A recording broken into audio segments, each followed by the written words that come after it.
and welcome back. Today is Friday, April 18th. I have your 3 best bets for you in the NBA today. As always, if you're new to the channel, welcome to the page. We get a 2-game NBA play-in Day 3 Elimination Friday, as they call it here.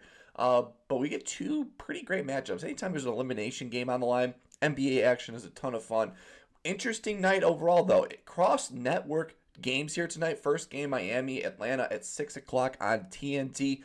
219 over under. Miami 1-point favorite. The line opened at ATL being a favorite, but Miami has crept up as a 1-point favorite here. The line is reverse lined. Season series 2-2 with Miami winning the most recent matchup here on March 27th.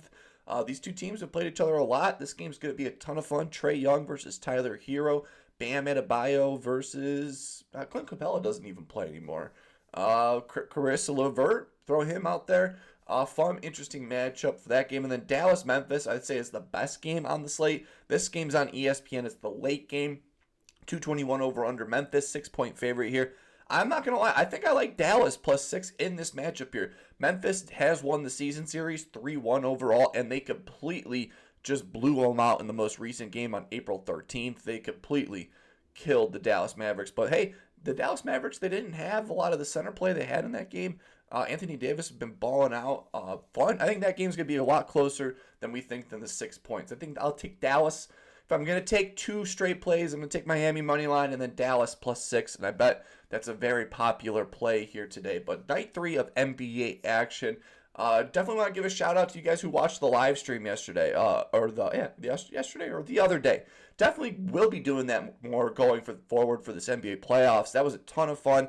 I was kind of nervous setting up my little the Streamlabs, testing it out, and it worked out way better than I thought. So definitely look out. I might go live for tomorrow's game, or during like an hour during the fun NBA action all day. Talking probably a late game play for that Lakers-Minnesota game. Probably go live for that, but definitely check it out. Sunday, unfortunately, I can't for Easter Sunday, but overall, definitely will be going live going forward. That was a ton of fun. I truly appreciate anyone that came out and supported. It was a ton of fun overall. We got 3 plays here that I absolutely love in the NBA play-in here today. Before we jump into today's plays, we got to recap the other day's action, and we ended up going 2-2 in best bets yesterday. 2-1 if you just watched the video. Prop bets straight up. Bam Adebayo, he finished the game at 15. It was for a blowout game there. I thought Bam would at least get to that 20-point mark. He had 15 points in the fourth quarter. Didn't score a single bucket late. Josh Giddey, very late. Got a nice little floater. Couple rebounds. Shout out to you, Josh, in the comment section with the rebounds. He had a monster game on the board. He cashed with ease. And then DeMarvelous DeRozan, our prince that was promised, he got to go out. Our 2 green lights are guys that we can't take anymore for the rest of the season. It was a ton of fun taking the Josh Giddey over PRAs there since All-Star break until up to yesterday. Ton of fun. And then the same game parlay, we came up Bam and Kobe White short. The 2 plays, obviously, that I said came up shy. I was all in on Kobe White. Imagine being all in on Kobe White in that matchup. And then Bam, like I said, fell short in that one overall. I really liked it. The number got up to like 10.5 minus 120. I thought Bam was going to have a great game overall. But definitely shout out to anyone who watched the live stream. We came up with that same game parlay. 2 legs cashed in that, but I'm not bragging about that. We definitely had a few other first basket stuff that didn't happen, but not really counting that towards my overall record. I'll count the same game parlay always because that's always a ton of fun. But 2-2 day yesterday. I want a 3-0 sweep, and let's just jump into it. For my first play of the day, going to be the Miami-Atlanta game on TNT. 219 over under. Miami, 1-point favorite here. And if we all watched what we all watched last game against the Bulls, Tyler Herro looked incredible. He looked like he was wanting to make a point to everyone watching at home. He looked like he wanted to set a tone in the matchup, and he's great on the road, and he has a great matchup here against the Hawks. So give me Tyler Herro to score 25-plus points, coming at minus 138 on FanDuel. I normally don't like to take anything this high. I normally don't go past minus 140, so I'm taking it minus 138. It's still within my zone of plays I don't like to go out of. So Tyler Herro, 25-plus points. He has a great matchup here. Atlanta allows the 3rd most points and the 5th most threes to the shooting guard position this season. Atlanta, these last 30 games, allow the 10th most points and the 10th most threes to the shooting guard position. And Atlanta, these last 15 games, allow the 5th most points to the shooting guard position. And you might be like, hey, Tyler Herro actually classifies as a point guard. I kind of agree with you. He plays both point guard and shooting guard positions. So if you classify him as a point guard, Atlanta allows the 8th most points to the point guard position in the last 30 games. So overall, they've been struggling at defending guards over these last few games here overall. So I like this spot here for Tyler Herro. And Tyler Herro has balled out in this matchup, getting the over 3 for his last 5 against Atlanta, averaging 26.4 points per game with the last 5 games, him scoring 33, 28, 11, 24, and then 36 in the most recent matchup. And then he's gotten his over 6 for his last 8 games against Atlanta, averaging 26.6 points per game. He's been on fire, over 3 for his last 5, averaging 29 points per game. He if you what am I looking for? If you look at the volume from the last game here for the most recent matchup, 38 points against the Bulls. Yes, that was against the Bulls, but what I loved the most was he had 19 field goal attempts per game. And every single game this season against the Hawks, he's had at least 15 field goal attempts in every single game. And when Tyler Herro takes 15 shots in a game, he averages 26.3 points per game, right on the over. He's a 54% hit rate on the road this season, so a better road player than he is at home, averaging 24.9 points per game on the road, going over 4 for his last 5 road games, averaging 28.4 points per game. I have him projected at projected at 26 plus points here, so we get a 1-point cushion here. Atlanta against shooting guards have had some big games overall. KCP had 15. Colin Sexton had 27, Mikal Bridges had 20, Klay Thompson 17, Shaedon Sharpe had 33, and Kevin Porter had 28 against them here overall. Tyler Herro has been balling out, over 6 for his last 8 against Atlanta, with the last game that he just had 36 points against them overall. Every game this season, he's had 15 field goal attempts per game against the Hawks. When he does that, averaging 26.3 points per game. Atlanta on the season, allowing the 3rd most points and the 5th most threes to the shooting guard position. I think Tyler Herro's going to have a green light to take as many shots as he wants here, which I love. So give me Tyler Herro to score 25 plus points, coming at minus 135 on DraftKings. Jump into my second play of the day. Going to be in that ESPN. I think it's weird, not weird, but pretty interesting overall that they're doing the cross network play. Yeah. I'm wiping my nose while I'm doing the video. Yeah, I'm that fucking talented at what I do here. But Dallas, Memphis, I think this game's going to be way better than the spread is. I think the Miami Heat might just run away with it in the first game. But this game, I think, is going to be way better of a game. The 6-point spread, I'm not worried about it. 221 over-under, higher over-under matchup. And Desmond Bane, he has been balling out. He balls out against the Mavs here. Man, I did not update this graphic right, man. Oh, my gosh. Oh, what is it? 1, 2, 3. He's actually gotten his over 4 for his last 5 against Dallas, averaging 27.4. I got to upgrade. You guys probably wondering what the fuck I'm doing. But overall, I think this is going to be a great spot for Desmond Bane. He has a great history of getting the over for Desmond Bane. I started a little tangent.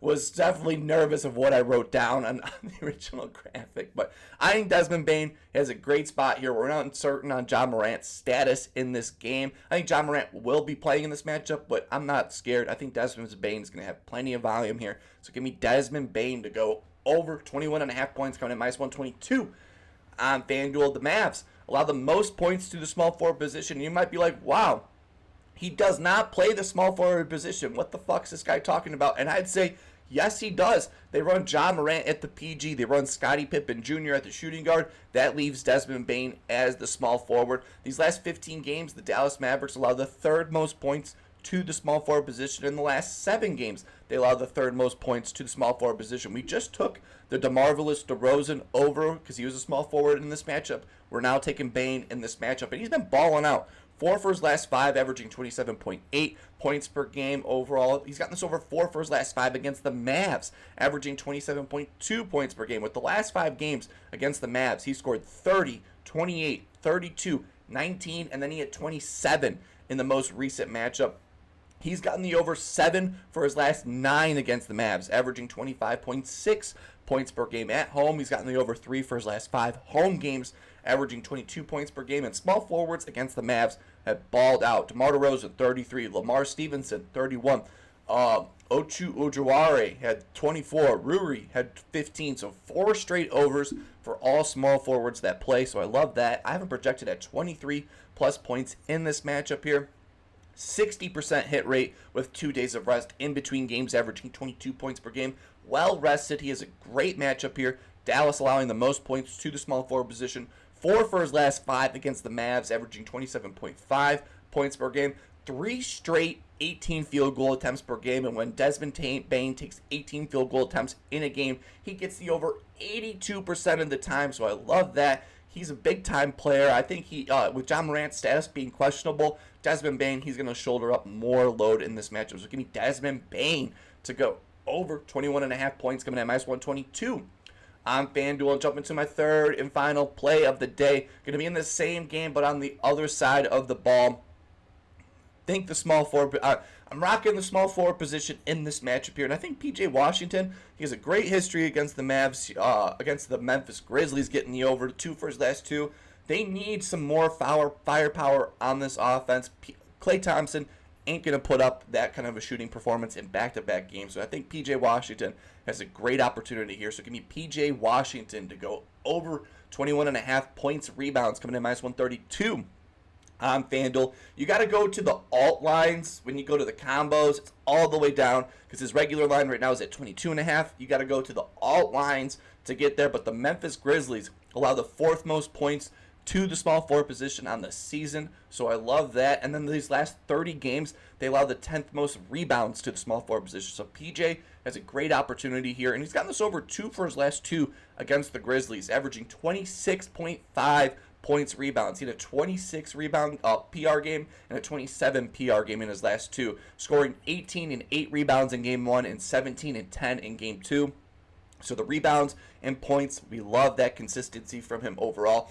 54% hit rate on the road this season, averaging 24.1 points, rebounds per game. Took 15 field goal attempts last game, so I love the volume that we got him in an elimination game. I think today he's going to have that same volume overall. And when PJ Washington takes 10 shots in the game, he gets the over 74% of the time. So I love that easy number for us. So just take 10 shots. You took 15 last game. Just stick on the same volume here. Overall, Dallas, you need a hero outside of Anthony Davis, who takes the most shots on this team. And then Klay Thompson, when he's hot, he takes a lot of shots, but I don't think Klay could do that in 2 straight games. Memphis allows the 25th straight straightaway 3, so a little 2K hot zone, that little straightaway shot. PJ Washington takes 28% of his shots there, so he's an overall great matchup from beyond the arc. I have him projected at 23 points, rebounds, so we get a nice 1.5 point rebound cushion. I think PJ Washington's going to have a great game here. 2 for his last 2 against the Grizzlies this season. He's going to make it 3 for his last 3, so give me PJ Washington to go over 21.5 points, coming at -132 on FanDuel. And those are my 3 best bets for you in the NBA today. Let me know down below, what's your favorite play in these 2 elimination games here? It's going to be some fun NBA action. While you're down there, please leave a like and subscribe. I totally appreciate the support of this page. We're getting 200 subscribers. I know I said on my live stream, I know I tweeted it out, but I truly appreciate the support. I honestly didn't think many people would be subscribing, or this would just be me having fun, yelling to the universe about my Bulls fandom or my all-around tilt and untiltness with NBA action. Who gives a fuck about the play-in, man?